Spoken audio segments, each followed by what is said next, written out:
I don't know what I'm saying. Hi, hi, hi. So I did this hair yesterday. This is just by the way, and the length was here. Today, look at where it has gotten to. Because I had to twist the ends. Anyways, that's not why I came here. Hi, everybody. Welcome to another episode with Daiki. I don't know. Someone was asking me the last time, am I trying to start a podcast? Am I trying to do what? I said, no, this is me just taking things in conversations I have with people that sometimes I feel like others need access to, right? And then just put it out here for you guys.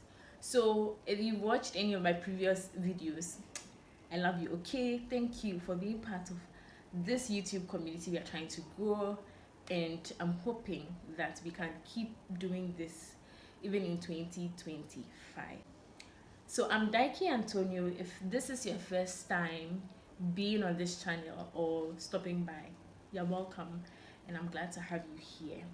Today's conversation is going to be a topic I feel a lot of people want to take a leap into, but sometimes they don't have a guide, especially for young people who are like, I want to do this, I want to do that, have big dreams, have big visions for themselves.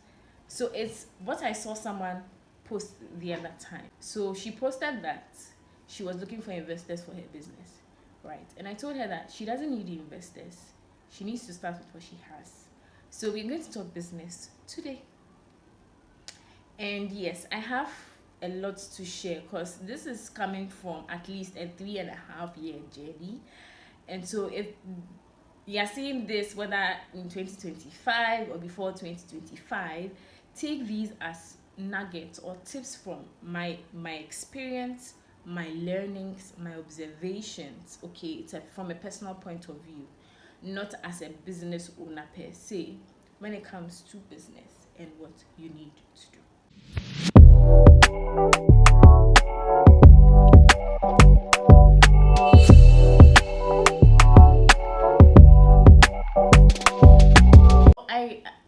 So let's go back. So the conversation was a post she made, right? And she was like, she wanted the investors for her business. And I replied that you actually don't need investors for your business. When I started my business, I didn't have investors. I started little by little, right? So maybe I'll share how Plush began and then tell you what we've been doing for a while now. And then take it up from there. And then she was like, she wants to start a business and be successful at it. How does she do that? So Plush Hair Care started before lockdown. I don't think I shared this story of the business publicly. For those in my circle, I probably have told a few details here and there, but I'm just going to put the summary together. So it was before lockdown. That was the year I was finishing school. And I was like, Lord, I don't know what I'm going to do with my 2020, 2021, 2022, 2023. I really don't know what I'm going to do with it. So I need you to help me find my feet. And it's one prayer I prayed a lot in school because I was like, I don't want to do something I don't enjoy. It has to be something I like, something I love. Because it's easy, even when you're tired and there's no money, you can still do that work, right? So that was how it all started. And I was like, Holy Spirit, help me. So he was like, okay, so I want you to start a business. Like now, that was the instruction then. And he was like, okay, take 3 or 4 categories you can look at and start. So I started writing the categories. I was like, oh, I'll do skincare. And then, because I was interested in makeup before lockdown hit, I was like, okay, maybe I can sell makeup products.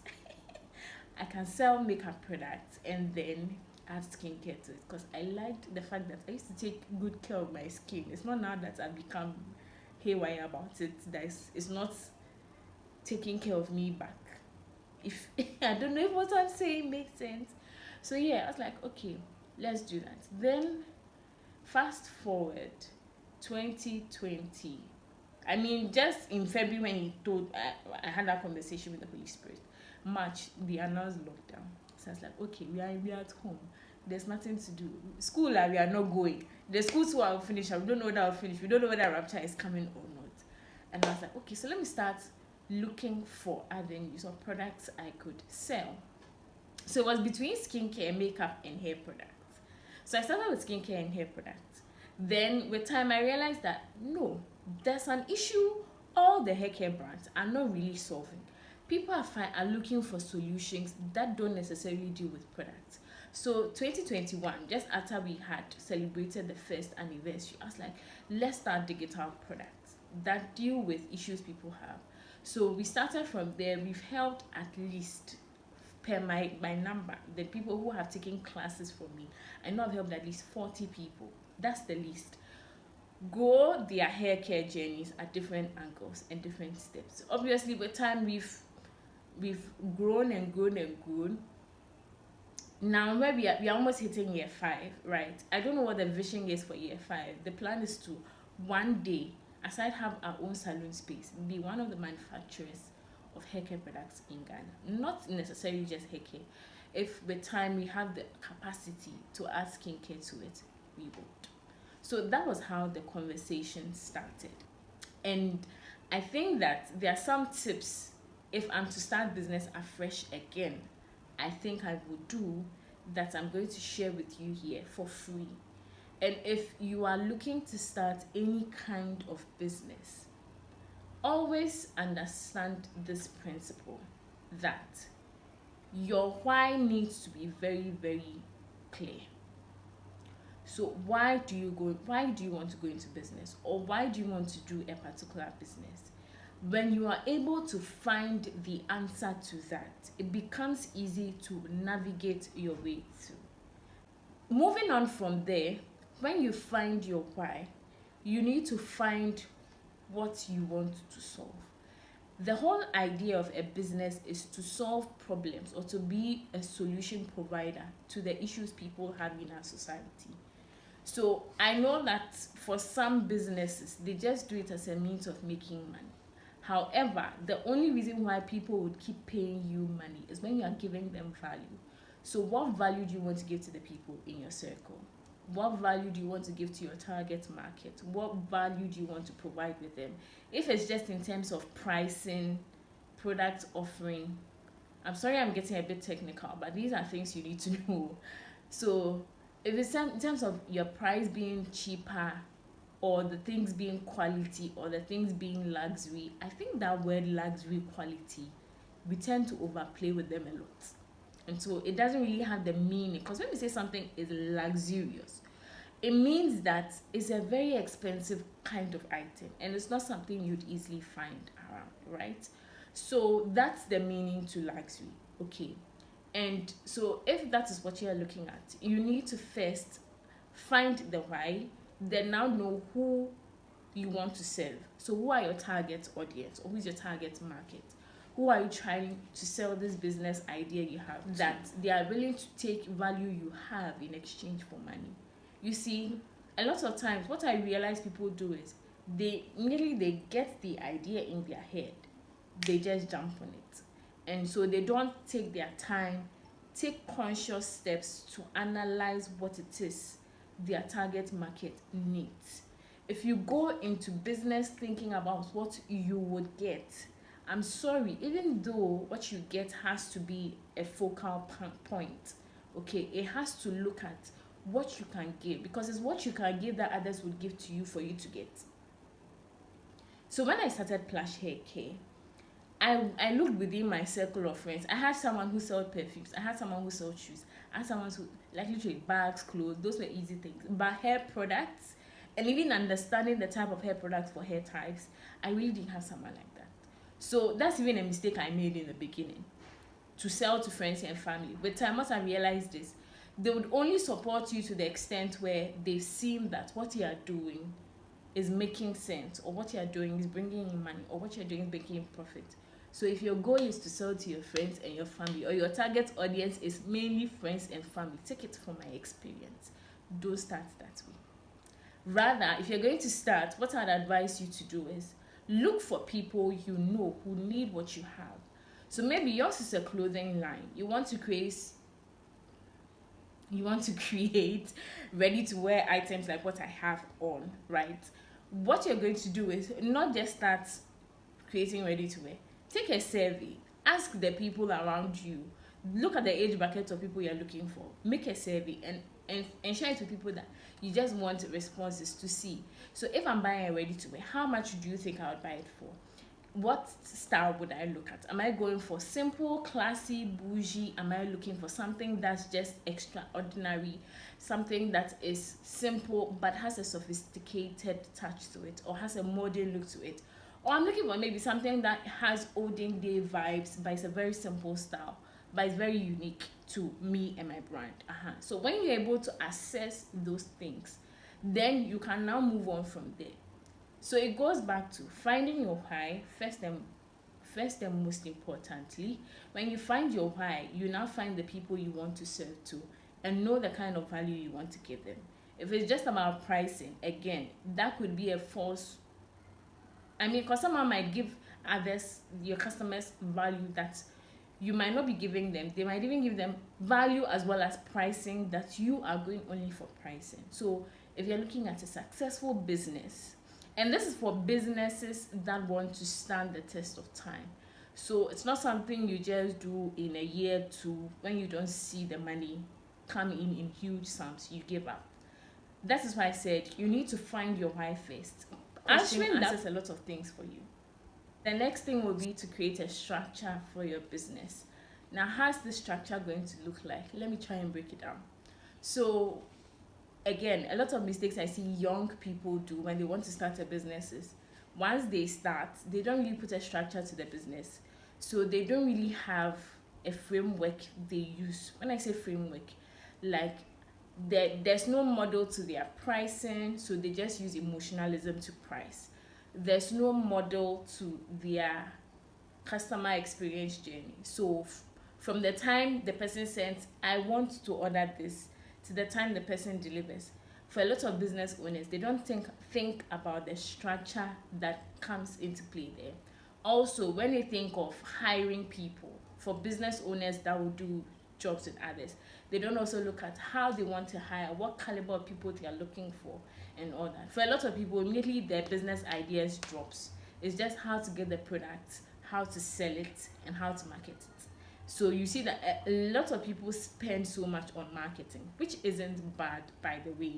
But if the foundation of the business isn't built, sorry, you've just wasted your time. And so this is me saying that it's important in how you build the business from scratch. So you need to build a business foundation such that you know where A, B, C, D is going. So when somebody orders, what's the process going to be like? How long is it going to take?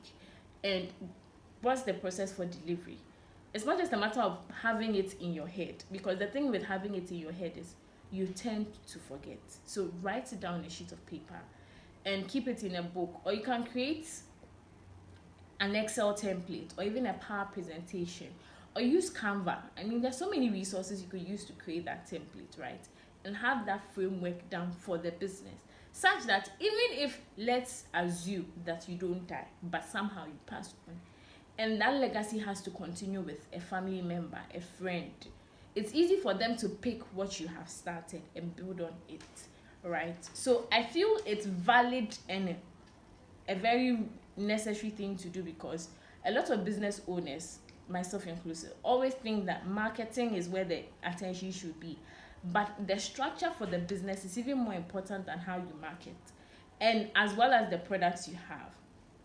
I will not stay on products a lot, because I've already mentioned earlier that look at value. So whatever value you want to give people, that is what would inform the kind of products or services, because I know some want to do other services you give to them, right?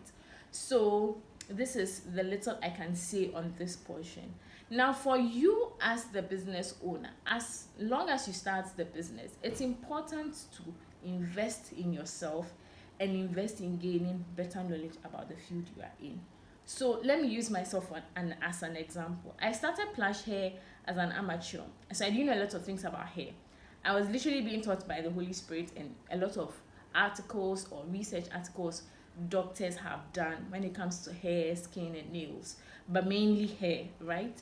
So I realized that if I needed to use this to the full advantage, I need to do it. Aside taking lessons or taking things in business that would help me, I needed to take some courses in hair that would also be part of the journey, right? So I went to cosmetology school. Yes, and I'm done. So proud of me. I'm done. So that's why I've not done a lot with Plush in the last 1.5 years, because it's been a lot on me. And let's just say that learning a lot of the things I've learned has formed part of how I'm going to serve my customers, right? So I'm not just invested there, and knowing that the beauty industry is multi-dimensional and it keeps changing, like the things come and go as quick as possible. It's always good to be abreast with what happens as and when. So if it means you have to take free courses, do it. If you have to take paid courses, do it. But the most important thing is, as long as you're building the business, you need to build yourself as well. Because if you build the business and you don't build yourself, what happens is your business will be going, but you might not have the capacity necessary to take care of the business. I know you're enjoying this video, but just as a way or a means to get this to more people, I'd encourage you to subscribe, hit the thumbs up button, and share. What sharing does is you give others who want to learn more on these things and want to see more of these the opportunity to get access to it for free. So why don't you do that right now? Thank you. So you might think that you need to expand the building, you need to expand the business from scratch. Always start small. It's important to start small. When I started this business, I bought my first 2 boxes of hair products, like 2 boxes. So that was 24 pieces for like 200 cedis. Way back those days. Those days. And I used to sell it, I think, 15 or 20 cedis around that time. Now it's gone to, like, it's because of the dollar and a lot of things, the price has increased. Okay, so I didn't start with a lot of money. I had saved money down, and that was what I used to start. So I think we fancy the idea of you need people to invest in you. If you've not learned to invest in yourself first and give people proof, they won't see the reason to invest. A grand thing you need to start with. Start small. So maybe yours might be a ready-to-wear brand. You don't need to wait to get 50 orders.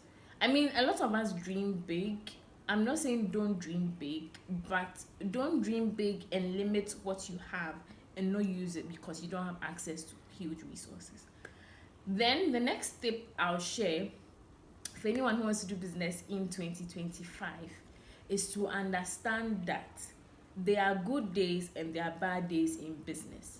And listen, business is actually a risk. So if you are not ready to take that risk of losing money, because you would lose that money.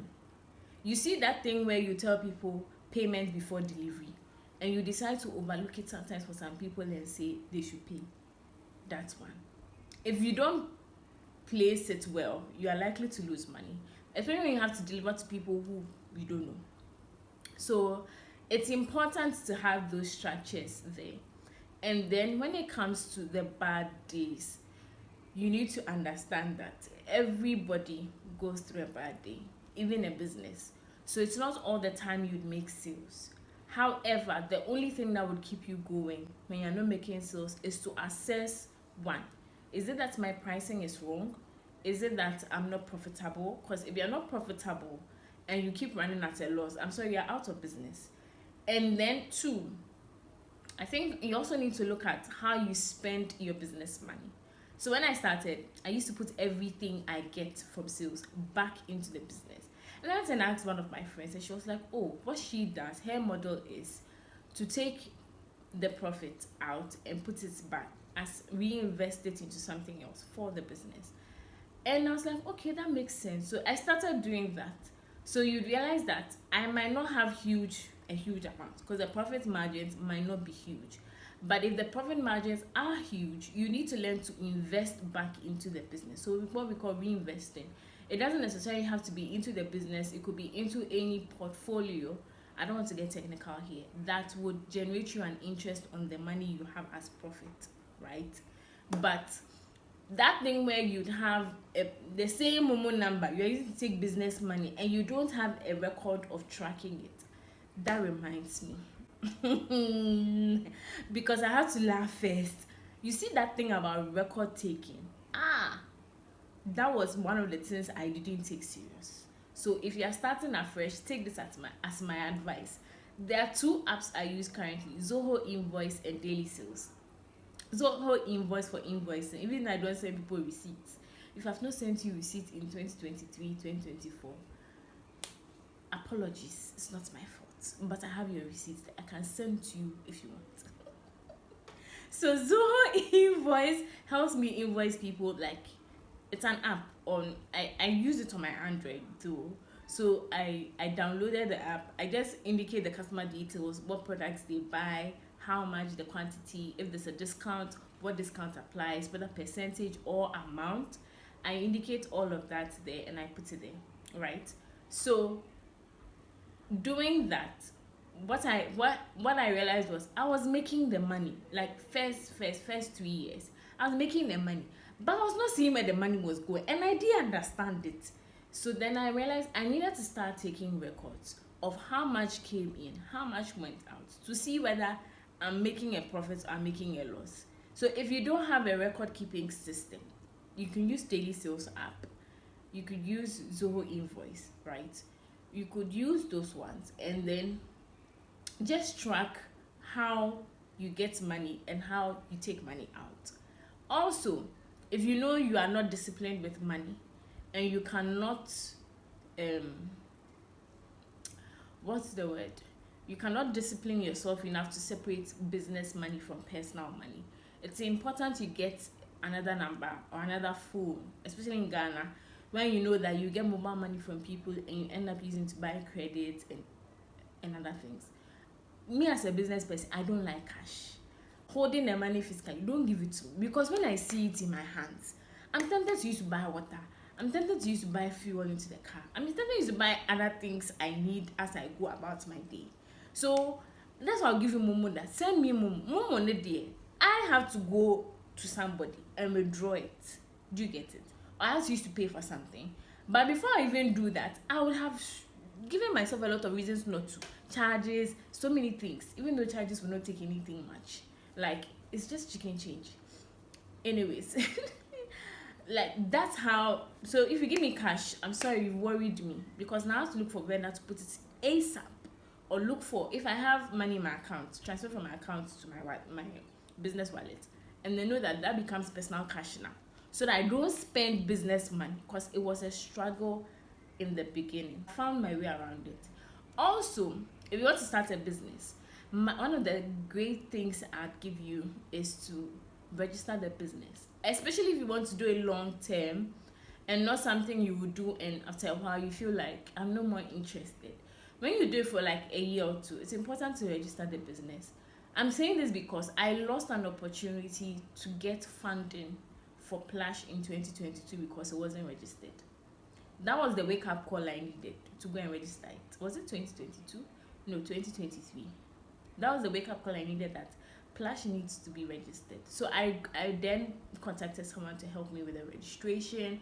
And it wasn't even a difficult process. It was very seamless, right? So I did that registration and I have the certificate. So I had to renew year on year also, so that when there are grants, there are funds, there are scholarships, people are willing to invest in young entrepreneurs, but you see, they need to know how credible you are. So that is why I said recording. How do you have a track record of what you want to spend your money on? Like, even if you don't have a personal recording of your finances, it's important to run that with your business. Okay, and let that be something that has to be done daily. So for me, I know there are times I forget to put people's orders that have been requested for in the tracker. What I do is, at the end of every week, I take my phone and I start searching. This week, who made an order that I've not recorded? Then I record it, because if I say I want to wait till end of month, I'll forget. Let's be honest. There's too much to be done for me to now be playing dilly-dally with my business. Really not the time. So I think I don't want to spend so much time here. I'm not really the business person, but this is just from my experience. Also, last but not the least, your mindset is very important. So I started this business with a mindset that I was going to sell to friends and family. And with time, I had to change that mindset and renew it to the fact that there are people outside my friend and family circle who will buy from me that my friends and family will not necessarily buy. So that's one renewal. The second was in terms of how much money I can generate with Plush. I thought, I cannot do 1,000. It looks too, like, I was limiting myself with how I was thinking. Now I'm looking at 100,000 for Plush. I've not gotten there yet, but it's a gradual process, baby. We don't jump at once. So like I said, go to the business people. Also follow YouTubers, follow marketing people. Marketing, I didn't talk about that. So when it comes to marketing your product, okay, where and how you place the product is very necessary. I mean, the world we are in now, people generally, I mean, if it's a static image, they are likely to just see it in school. If it's a video, depending on the kind of video you're posting, they are likely to just pay attention for the first 15 to 30 seconds and disappear.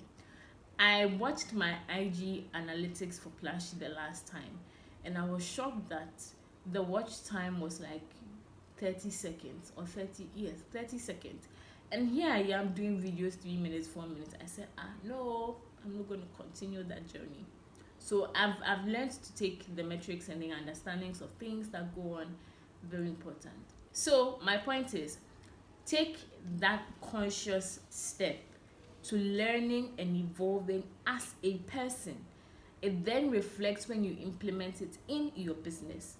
However, if you choose to just do the learning and not implement, what you have is knowledge that you just acquired.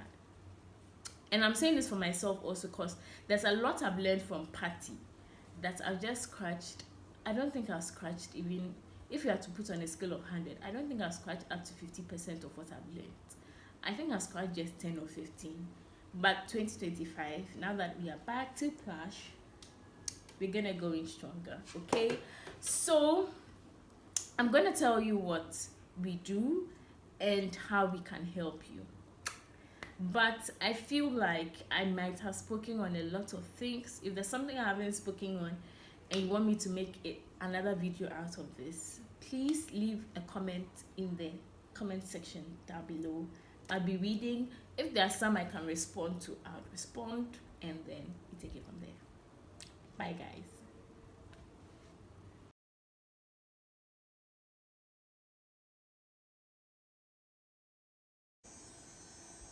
Behind the scenes. More this heat. So for those who don't know, I don't know why I'm laughing. I use my watch as the remote control. So I'm literally using the watch to look at myself. Yeah, so if you see me looking down, it's because I'm looking at my watch to time myself. Okay, so I'll come back. Commercial break.